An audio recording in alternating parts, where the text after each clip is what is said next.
Welcome to the BWV podcast. You can find our podcasts on the BWV app by going to businesswideview.com, our YouTube channel, or Apple Podcasts.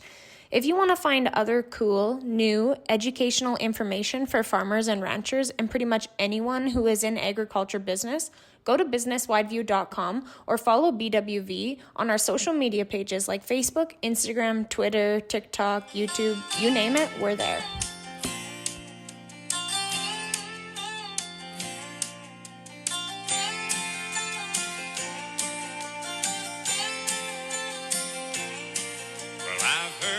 City singers singing about how they can love deeper than the oceans.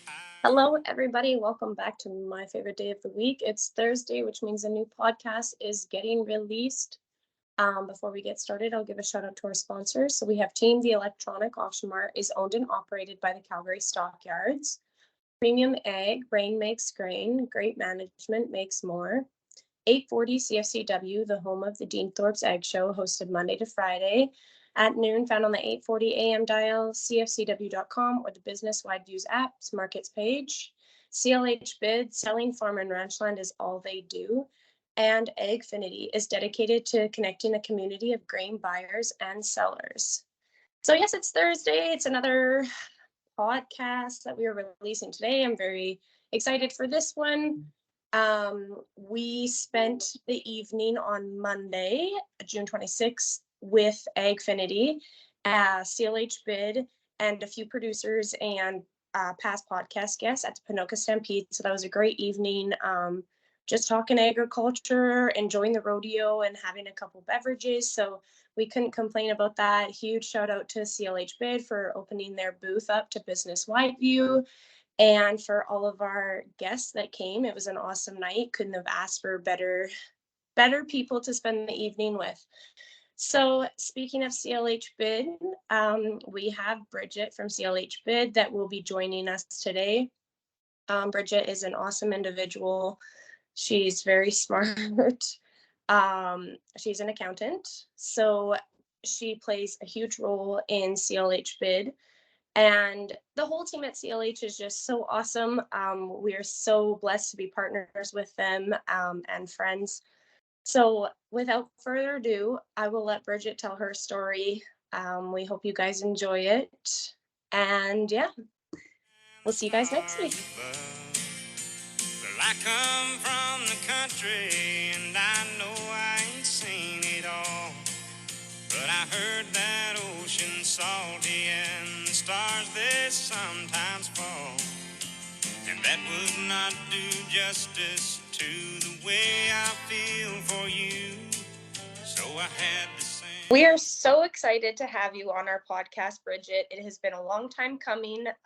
You are one of our favorite people at CLHBid. You are just, the whole crew at CLH is so amazing, but we are so excited to have you. Last night, we spent an amazing evening with you guys in your VIP suite at the Ponoka Stampede. And what great seats you guys have. Well, thank you. And I'm so pleased that you were able to join us. It was a lot of fun. And, I know that you invited a number of guests. We really had a great time learning about you, all the people that you brought to the table as well. So thank you very much.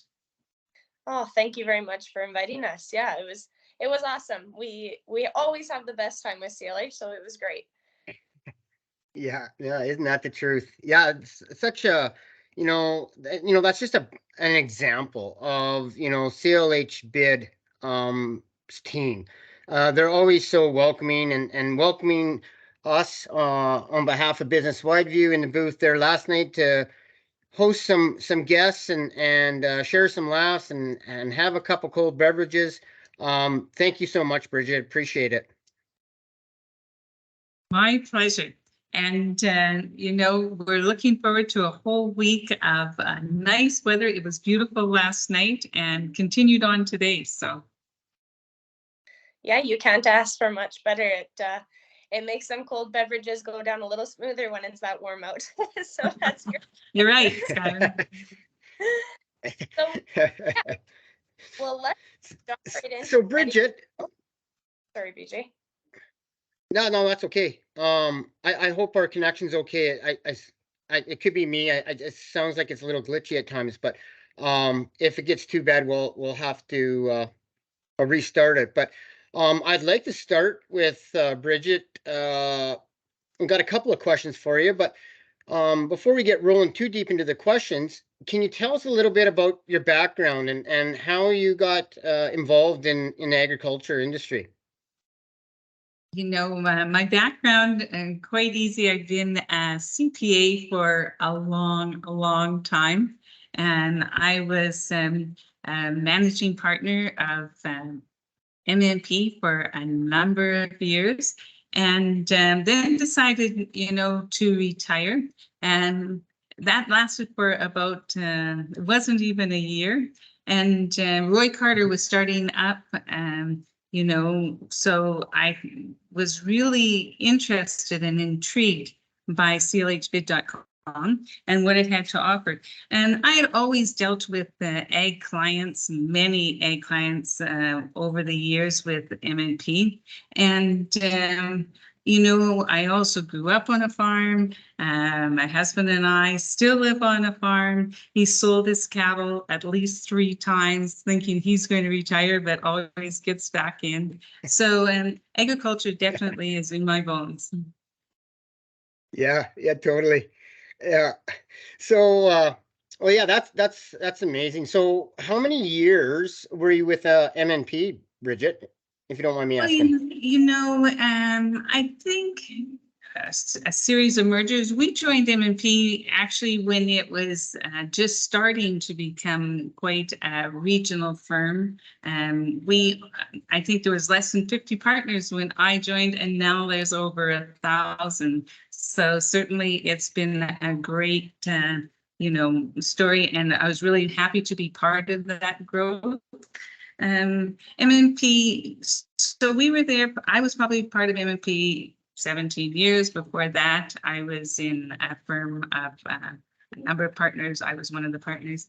And so it's been a good trip. I've always enjoyed accounting. I know that's crazy, but it must be just the analytical part of me. Yeah, there you go. And you know what, bringing that experience to your role with CLH Bid, what an asset that brings the team. It was, Roy and I had always worked together with a lot of ag clients over the years and with his legal practice and I in my accounting practice. And, I really believed what his vision was to provide a really good platform for farmers when they were exiting, farming, when they had an opportunity then to reap the benefits of all their hard work.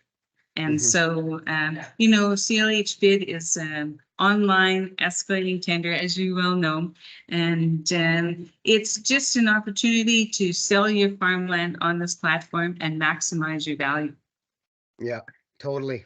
Yeah, it's CLH Bid is, there's not too many people that haven't seen a van trailer driving up and down the highways. Uh, you know, regardless what province you're from, they're all plastered all over Western Canada now. You see them everywhere.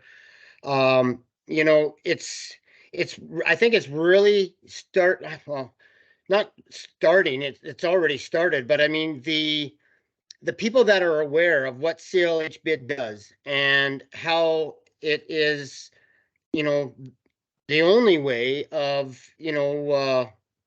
buying or selling farm and ranch land in today's modern world. Um, Good for you and Roy doing what you guys do, because I think there's a plenty amount of landowners that, you know, it's a big deal when it's time to sell. And when folks um get some anxiety, I think, almost. I know when my mother and father-in-law sold some land through CLH Bid, um, dealing with CLH Bid made that process so much less stressful for people, including my mother and father-in-law. So, good job to CLH Bid for what you guys do. Keep up the good work, Bridget. Well, thank you very much, BJ. You know, it took a while as So- we were, sorry, I was just saying when we were No, go progressing ahead. along, and our slogan, what was our slogan going to be? And we ended up with selling farmland, it's all we do.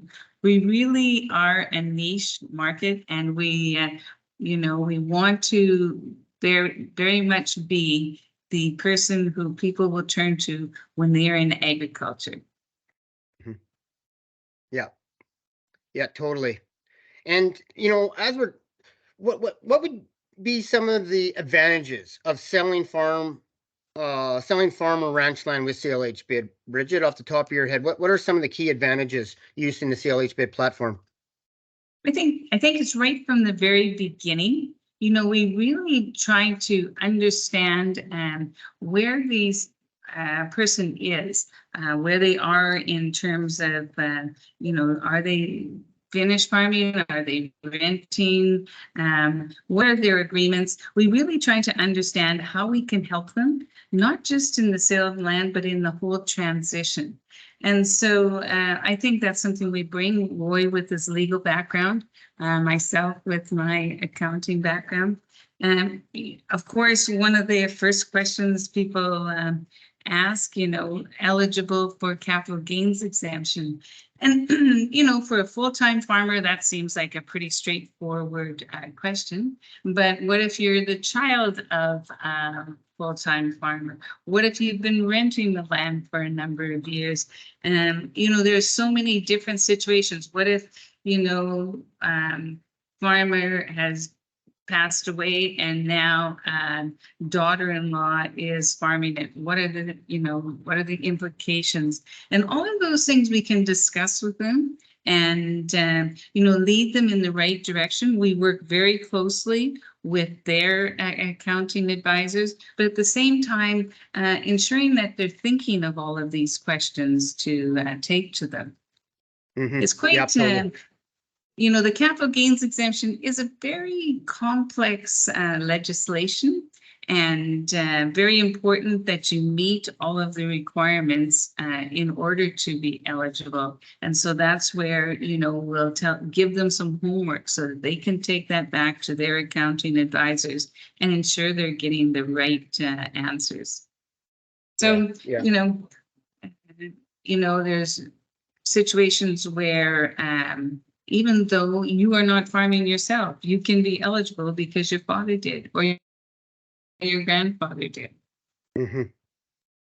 It's common too that people confuse capital gain eligibility and capital gain exemption eligibility with intergenerational transfers. And there are differences, and that's what we talk about too. So some people, they automatically assume they're eligible when perhaps they're not, or the other way around. So, you know, it's interesting there.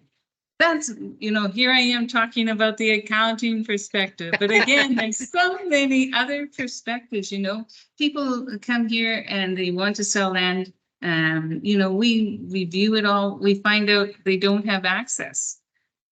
Or perhaps with special agreements, they could get an easement and get access to their land, which makes it more valuable. Or perhaps there's aggregate on there, and you know, Roy has an extensive experience in that. Perhaps testing would make a difference to the value of that land if they're, you know, so all of these things that we can bring, surface lease, there's a lot of inquiries about that, and we can, you know, ensure that they have the best information provided. Perhaps those surface leases should be reviewed, and so that actually they could even be higher, which again would maximize the value. So there are a number of things early on that we can look at just to sort of set the table for when they plan to sell. Yeah. Yeah. No, good points there, Bridget. And you know, that's something, and that's something that realtors don't do. And I want to make sure I'm clear here for our listeners. CLHBid are not realtors. As you've heard Bridget say, they're certified accountants and lawyers are part of the team. And you know, the extra work that CLHBid does for that landowner is above and beyond anything out there that I'm aware of. So yeah, again, Bridget, just CLHBid, keep up doing the great work, because it's a well needed service that you guys offer. Well, and I'm just going to cut in here too. A prime example is how amazing you guys are with your marketing team and the efforts that you put into promoting the ranch or farm that is being sold through you guys. We were actually last night at Panoka, and we were down at the concert enjoying listening to some lively music, and a cowboy came up to us, and we got kind of talking, and I said, well, do you know CLHBid? And he goes, well, yeah, I just watched the video on that Yellowstone north of the 49 ranch. And we're like, yeah. And like, and got talking to some of your members at CLH and kind of understood more of what you guys do. But the marketing of what you guys promote for your sales is just absolutely amazing. And if anybody is looking for farm and ranch land, go to CLH's website. They have everything that you could possibly dream of. There's some great sales coming up, and they do a great job at promoting them as well. Sure, would like to thank you for that, Skylar. Yes, you know, we have an incredible team for sure. And, you know, our videographer, Mike, he does all of this fancy videography for sleds jumping off of cliffs and everything else. So we're quite honored that he would work with us. And he produced this Yellowstone movie. It was incredible. Not a movie, it's a video, but it seems like a movie because it's so good. But yeah, so we've certainly had a lot of interest in that. And it just shows what you can do if you really emphasize, you know, all of the best parts of property. And that's what we really do. Corey Stark leads up our marketing department, and she's always looking for new ways to showcase the land so that it, you know, it's in its very best light to all of the people who would like to purchase it. So yes, it's a lot of that. I think that's what we really work hard to do, is not only to put it onto the website, but then to ensure through all of the marketing that we actually do get the very best value by bringing so many people to the table. So it's been fun. Yeah, no, I bet it has been. I mean, again, it's a well-needed service, and keep doing the great work, Bridget. Now, I wouldn't mind picking your brain a little bit since we've got you on the line. I know another hot topic for farmers and ranchers these days is succession planning. And when does people start talking and planning for that? Any advice you could share with us, Bridget, for succession planning? You know, succession planning always a big part of what I did in public accounting, because it is a journey and it's a process. It doesn't, you know, doesn't just happen. You do a tax return and you can get that done up and put it away and file it. But succession planning it is a process, and it's something that happens over a long time. I think the key element is that you actually sit down and consciously think that you'll have a plan. Best advice is that you actually write it down. People talk about it, but when you write it down, it kind of causes you to to really think about what you're writing. And you can always change it. It's not in stone, it's just written. And so the whole idea is to just begin that journey. It can change. You should expect it to change. Communication is such a huge part of succession planning. And that's where, again, in order to build this plan, you have to have a lot of communication. Sometimes that's not easy because, it sort of depends upon a lot of things that have occurred beforehand.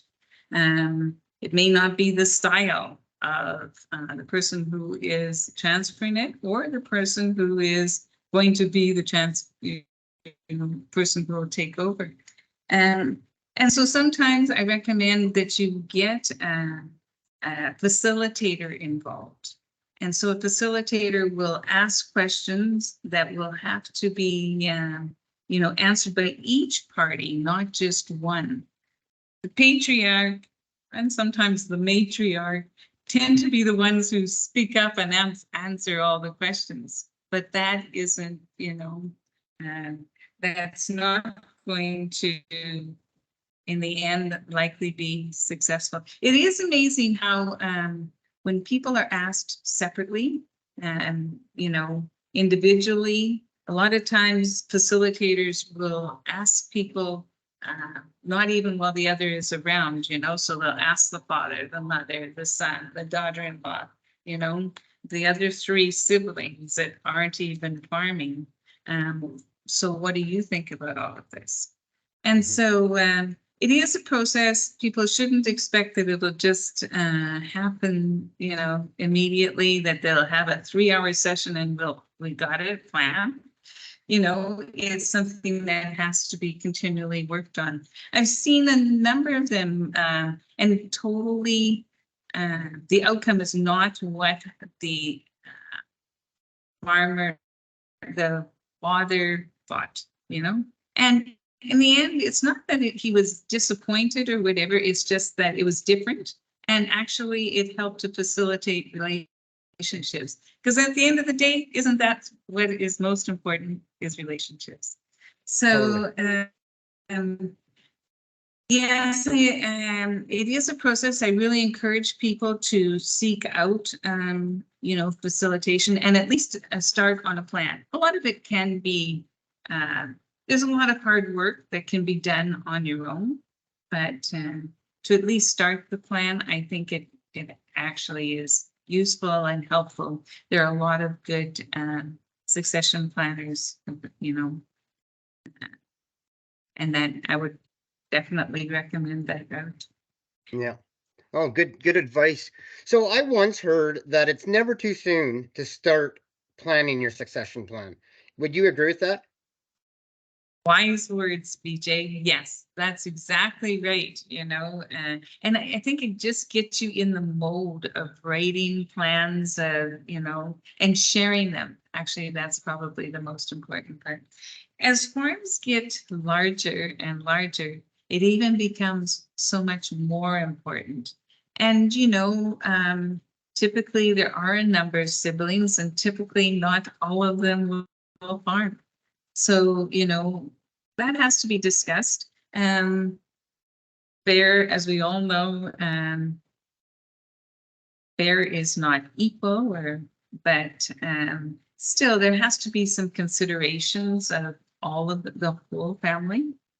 And sometimes it may mean that instead of buying another quarter, perhaps mom and dad actually are going to start some other investments that would not be part of the farm, more of a diversification of their assets. So that may be a plan. Life insurance is also, possibility when you have a number of siblings. So, all of them, here you can start this process. It is so much better because you have so many more options. Yeah. No, that makes sense. Some more good advice. Yeah, I really enjoyed that statement of fair is not equal. And I think a lot of maybe children or people who would potentially get the asset really need to understand that, because I think that gets lost a lot, where, yeah, that's very accurate. Fair is not always equal, whether it's land mass or machinery, Lord knows what. But yeah, I like that. That one stuck with me very much. So. Yeah. So BJ, yes, every family, and I'm happy to hear you say that on your podcast here, because I know you have such a large range of listeners. Every family, it doesn't have to be just a huge corporation that has to plan this. Every family should go through that exercise. And, even with, wheels too, and Ali and Roy, being, you know, the lawyers, they deal a lot. Ally particularly likes estate planning, and that gets into estate planning. You have to look at the succession planning. So sometimes, you know, it is a part of the whole program. Certainly something that, again, she enjoys very much, and it fits well with all of the things that we do with CLHBid. Yeah. Yeah. Agree. Totally agree. Well, Bridget, I know you're busy. You're at Pinoka right now. It's in between the rodeo and the chuck wagons. So we won't hold you up any longer than we have to. I surely appreciate you giving us the time to do this podcast. There's some really good information with this conversation. So I hope our listeners enjoy it as well. And thanks again, Bridget, for joining Skylar and I for this episode. Well, thank you, Skylar. Thank you, VJ. Take Thank you care. very- Enjoy your week at Pinoka.